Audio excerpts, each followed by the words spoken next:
Hello friends and welcome back to a new episode of Noobs in Disguise, where the concept is simple. Two professional players trying to guess the skill level of an anonymous replay. As today we have a Zerg versus Protoss. Joining me as always is going to be Lambo. How are you doing, buddy? I'm doing very well. I have missed this because we haven't done it for a while. Yeah. And yeah, I like to get into the flow of things, but lately I feel like I lost the last couple of rounds. I felt really good earlier on this season, so I want to get back into the flow of guessing spot on. Yeah, we'll see if that works. Seeing an interesting start here. A hatch block coming out of Finale. Well, initial here is opening up with the hatch on the third base, following it up with a standard, what was that, 16 or 17 hatch, 18 gas, 17 pool. This is very normal in the Protoss versus Zerg matchup. We've seen this many times. And yeah, it just looks like a normal game to me. Almost a high level game here, Lambo. Almost. I think the Protoss saturated 3 on gas right away, which is not common. He had 14 on the minutes and 3 on gas, and the probe was down a little bit too early. I can't check how many seconds the hatch is in production, but I feel like this might have been a Ricky 18 hatch. Really? it seems so late to me, I don't know. Finish in 21 seconds. Yeah, you might be right. It should never happen on this map because the third base is so close that you can usually even 16 hatch on the third base, but maybe he got caught super off guard. Yeah, this one's gonna be a little late. Changing songs. Alright, what do we have here? We have Queen coming out first for initial. Yeah, it's an 18 hatch, it's so late. Second Queen is so much It later didn't than feel the right. first one. He started his first Queen at 2:09. It's not a good timing to start a hatches, my dear friends. I really wonder what he's gonna do with all the gas, by the way. Our Protoss. I guess a Stargate? It didn't even feel so fast though for a Stargate. He was lacking the minerals because he pulled too much into gas. Sad. Yeah, not the most efficient, but still, we can already rule out the super low leagues, right? Yeah. 29 hatchery for our Zerg here as well. It takes out the rocks. Why do Zergs do that? Just so that your queens don't accidentally attack it? I feel like it's better to leave it so they adapt. Sometimes the Protosses, when they play Glaives, accidentally attack it. Yeah. I feel like I almost never click it. Oh, he has 6 links on top of the adapt. He missed micro that. He could have actually caught that. It's not a bad move. Oh my god, good micro by the Zerg. Actually gets it out. It's really difficult to get an adept if you don't have this round to begin with. Yeah.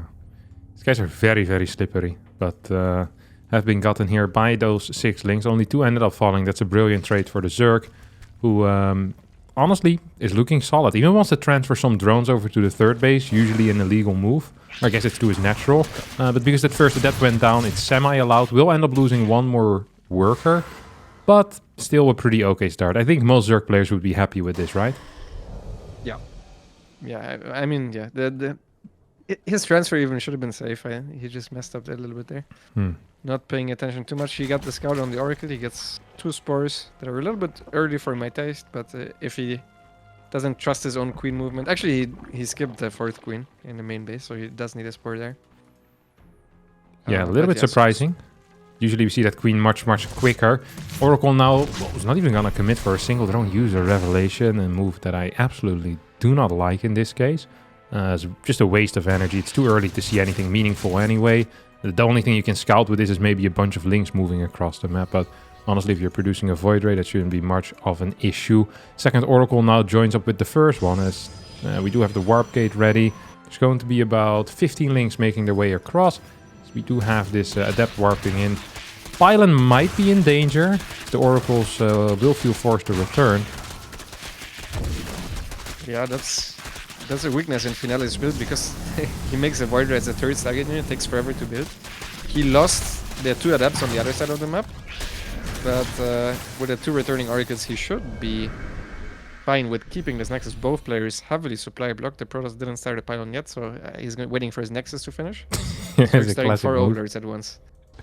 This is 2 pylons too little for the toss, by the way. Usually you get up to 70 supply before the nexus finishes up. With 2 extra pylons, but this time the Nexus is just going to provide supply up to 69. So you can already feel that the toss is way behind what is the standard in this matchup. Zerg player also had to build 4 Overlords at once. I still don't really mind the Zerg player's position. Does only have 5 queens though, which makes defending Oracles really tricky. Decent Oracle micro there by the Protoss player, not misclicking. One of the Oracles does go into the red HP though.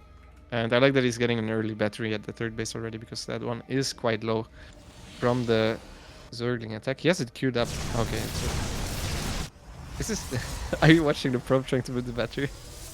No, I wasn't. Wait, where is he? Oh, he's stuck. Ah. He's not building it. That's exactly what I thought, because his units are blocking him. So he right now thinks he has a battery, but actually he doesn't. It's going to be a decent surprise once more units show up. Actually, we have a lot more links in production here. So that could potentially be an issue. There's not that many units defensively. We have a Prism on the way. We have Charge as well as +1. And this Prism is kind of weirdly timed. It's going to be out too early for Charge. There is no type of Archon drop either. Another big supply block for Protoss as well, which is not looking too hot. Yeah, their biggest mistakes so far have been the supply blocks. I mean the Zerg is not spending his liver right now. Now he is with 5 overlords, so he's getting rid of those supply block issues. Protoss now realizing, oh damn, why is there no shield battery here? As the Zerglings come in to try and snipe the third base, he shift-clicked some of the Zerglings away, which was definitely a mistake. But he does end up getting that third nexus, so I think the Protoss is now just gonna transfer his probes to the fourth base that he was already making. The Zerg's still super low on workers himself, so usually this should be like a game-ending damage, but because the Zerg didn't macro behind this, it's actually looking quite good for the Protoss, I want to say. Yeah, as long as the Zerg continues building links as well, it's not gonna get much better for our Zerg player. It does have a lot of cash in the bank. I always feel like in this type of scenario, just building a lot of roaches or hydras is the way, just so you can finally spend some money. And continuing to get links is not the most larva-efficient way of doing things. Some slight undersaturation on the minerals on the third base, or I guess maybe just getting too much gas at the moment, at least in my opinion. We have 4 bases coming in for our Protoss, who hasn't been building workers too consistently, and now is going to try to tech into Storm. These +1 links could get another kill on a Nexus. Stalkers, Immortals are around, and the Zerg won't even try. Yep. The Zerg is just... I understand that he's not making extra workers because he has such a big bank and he's struggling to spend the money, but I would still love for him to start up like 20 workers. And then maybe get a macro edge as he's trying to snipe the original third base again. Shield battery overcharge keeps it not alive. I actually thought the battery would out-heal that, but +1 links with first round and Nexus are quite strong. Yeah, pretty cracked. Prism managed to make its way into the main base. 2 adepts in there as well. Could go for a Zealot run or Zealot warp in over there. We have 6 gateways done. I'm still loving this spot for the Protoss though. Protoss is way up in workers, has the third base ready. Zerg player is not really mining fully from 3 bases himself, so I think this is good for the toss. I'm also loving the tech into Storm. We have the +2 that's almost going to be done. Really the only thing that's lacking here is an Immortal count. Yep. Yeah, I like the army from the Protoss better as long as he stays defensively especially. And with the superior economy, I feel like the Zerg will need to think of something soon. Either a tech swap, or extra drones, or an actual attack. Because if he just sits there and does nothing and both max out, I don't see how he wins this game. Yeah. I'm also not a huge fan of the +2 melee while building 40 roaches. I think getting a range upgrade in this case would have been significantly better, given the fact that you have more roaches than links. We do see a potential transition into banelings, as 10 are being morphed, centrifugal hooks on the way as well, and an infestation pit, but the worker count is just so damn low. It almost feels like he's on a bit of a timer here. It does feel like it. I mean, he wants to transition, and there's always the chance, with what the Protoss has to work with right now, that the banelings correct on the High Templars if he's not paying attention, and then the Zerg army should destroy the Protoss army. Because the Protoss, for most of the game, he just mined off of 4 gases. So he actually doesn't have gas for Archons plus High Templars, he just has High Templars. But yeah, if you come from one angle, there's no way. Yeah, it feels very, very difficult. It's also kind of nice that there's so many Stalkers in this army. That means that the Zealots can accidentally charge into the Roach Bane, which makes this army much, much easier to control on the Protoss side of things. This wall's gonna get taken out, but that's really not the biggest deal. As long as the Zerg is coming from a single angle here, storms are going to reign supreme, although these last 2 storms didn't really hit anything. They're more like zoning storms, and I know you have a lot of Templar, but at some point you are going to run out of zoning storms as well. There's still 4 or 5 remaining. New wall is being produced, and Zerg temporarily gives up. It's going to wait for the next 50 or so links to show up, more of a couple into Banes, and then perhaps go again. Yeah, I like what the Protoss is doing. He sees the army that his opponent is working with, and he actually isn't even morphing Archons, he's just keeping them as mass High Templars, because what he's playing against is practically just Roach Ravager. So just more High Templars is not a bad decision. He's even making a 3rd Robo, which is weird considering he is not really using the first 2 Robos he made. I like the 3rd Robo, but I don't like that we're not using any of them. Yeah. Let's put it like that. As we have a big attack here over at the 4th base, at the same time one at the 3rd as well.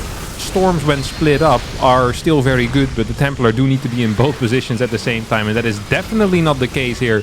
The 4th base is getting wrecked by the Roach Ravager. Zealot Warping should not be capable of dealing with that. Banelings rolling into the Stalkers rather than going into the Templar. These Templars weren't super well defended, and I don't think TOS was paying attention. Double Oracles getting biled down here.